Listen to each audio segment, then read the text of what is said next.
ये 326 बी में अंतर्निहित है। धारा 326 ए में आईपीसी की धारा 326 ए में तेजाब अम्ल आदि का प्रयोग करके स्वेच्छा से जिसे 326 ए में तेजाब अगर किसी व्यक्ति पर तेजाब फेंक देते हैं तो ये चीज़ें एकदम गलत हैं। हाँ, इसमें आपको दंडित किया जाएगा। और आईपीसी की धारा बीएनएस की धारा 124 में 124(1) में तेजाब अम्ल आदि का प्रयोग करके आप किसी भी व्यक्ति को ऐसे उसे चोट पहुंचाते हैं। और स्वेच्छा से अम्ल फेंकवाने का प्रयास करने भारतीय दंड संहिता की धारा बीएनएस की धारा 124(2) में दंडित का प्रावधान है।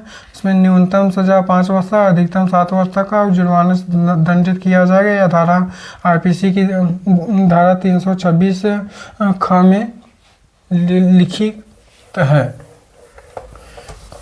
और इसमें अगर किसी भी व्यक्ति को पर अगर आप एसिड अटैक करते हैं, तेजाब फेंकते हैं या फेंकवाते हैं, हाँ, तेजाब फेंकते हैं या किसी भी व्यक्ति के ऊपर अगर तेजाब फेंकते हैं या फेंकवाते हैं, तो आईपीसी की धारा 326 ख में आपको 5 वर्ष तक का कारावास है या फिर 7 वर्ष तक का कारावास हो सकता है। और बीएनएस में ये धारा 124(2) में है 5 वर्ष तक का कारावास या फिर 7 वर्ष तक का कारावास हो सकता है। दूसरे के जीवन के खतरे में डालने वाले जल्दबाजी वाला एवं लापरवाही पूर्ण कार्य जिसमें परिणाम स्वरूप किसी को नुकसान नहीं हुआ पर दूसरे को जीवन को खतरे में डालने वाला जल्दबाजी वाला और लापरवाही पूर्वक कार्य जिससे परिणाम स्वरूप किसी को नुकसान नहीं हुआ। भारतीय दंड संहिता की धारा 326 में आईपीसी की धारा 336 में है लापरवाही से अगर किसी भी जल्दबाजी में अगर आप किसी को चोट पहुंचाते हैं तो दंडित किया जाएगा। दूसरे शब्दों में दूसरे के जीवन को खतरे में डालने एवं लापरवाही पूर्वक जीवन परिणाम स्वरूप किसी को नुकसान नहीं हुआ। भारतीय दंड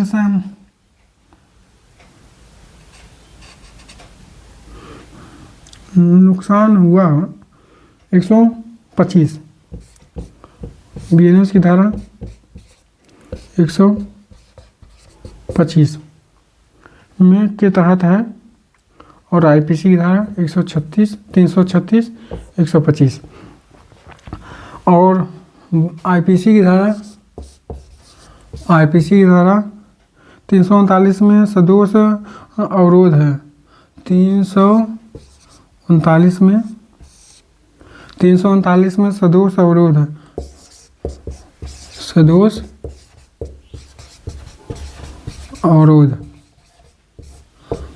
सदोष अवरोध है।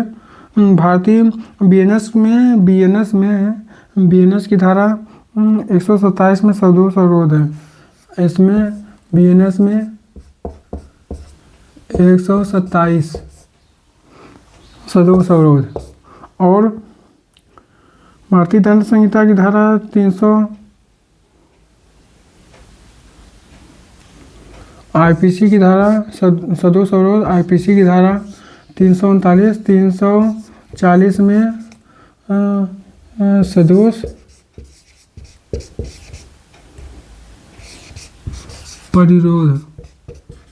प्रतिरोध इन शब्दों को भी पता करना है क्या इसका मतलब हुआ। और बीएनएस में 127 में सदोष प्रतिरोध इसमें 127A1 में सदोष प्रतिरोध है। और आईपीसी की धारा, आईपीसी की धारा, आईपीसी की धारा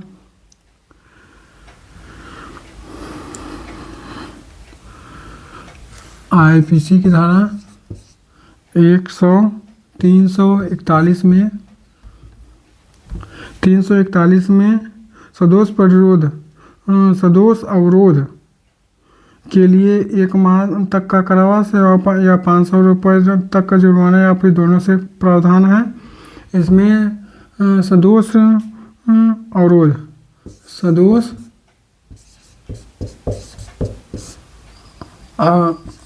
अवरोध, सदोष अवरोध में अगर आप तो इसमें 1 माह तक का कारावास या फिर 500 रुपये तक का जुर्माना। इसमें आईपीसी की धारा, यह चीज़ें 500 रुपये अब नहीं है। अब इसमें आईपीसी की धारा, बीएनएस की धारा, बीएनएस की धारा 126(2) में 126(2) में सदोष प्रतिरोध 1 माह तक का कारावास और 5,000 रुपये तक का जुर्माना होता है 341 में। और आईपीसी की धारा, आईपीसी की धारा 342 में सदोष प्रतिरोध के लिए 1 वर्ष तक का कारावास और 1,000 रुपये तक का सदोष प्रतिरोध,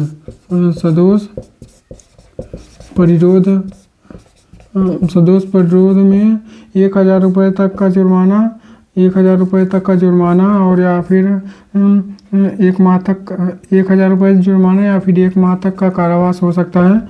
इसमें बीएनएस में 127(2) में है सदोष प्रतिरोध। अगर किसी इसमें अगर अवरोध डालते हैं तो 1 माह तक 1 वर्ष तक का 1 वर्ष का कारावास और 5,000 रुपये तक का जुर्माना होता है। 5,000 रुपये तक का जुर्माना होता है। भारतीय दंड संहिता आईपीसी की धारा, आईपीसी की धारा 350 में, आईपीसी की धारा 350 में अपराधी बल से संबंधित है। आपराधिक बल से संबंधित है, आपराधिक बल से संबंधित है। आईपीसी की धारा आपराधिक बल से संबंधित है। बीएनएस की धारा 129 में बीएनएस की धारा 129 में आपराधिक बल से संबंधित है, आपराधिक बल से संबंधित है। और आईपीसी की धारा 351 में आपराधिक बल से 351 में हमला, असॉल्ट, हमला, किसी व्यक्ति पर आप हमला करते हैं तो हम हमला करते हैं तो बीएनएस की धारा 130 में है। अगर किसी व्यक्ति पर आप हमला करते हैं तो दंडित किया जाएगा। तो जय हिंद, आज के लिए इतना है।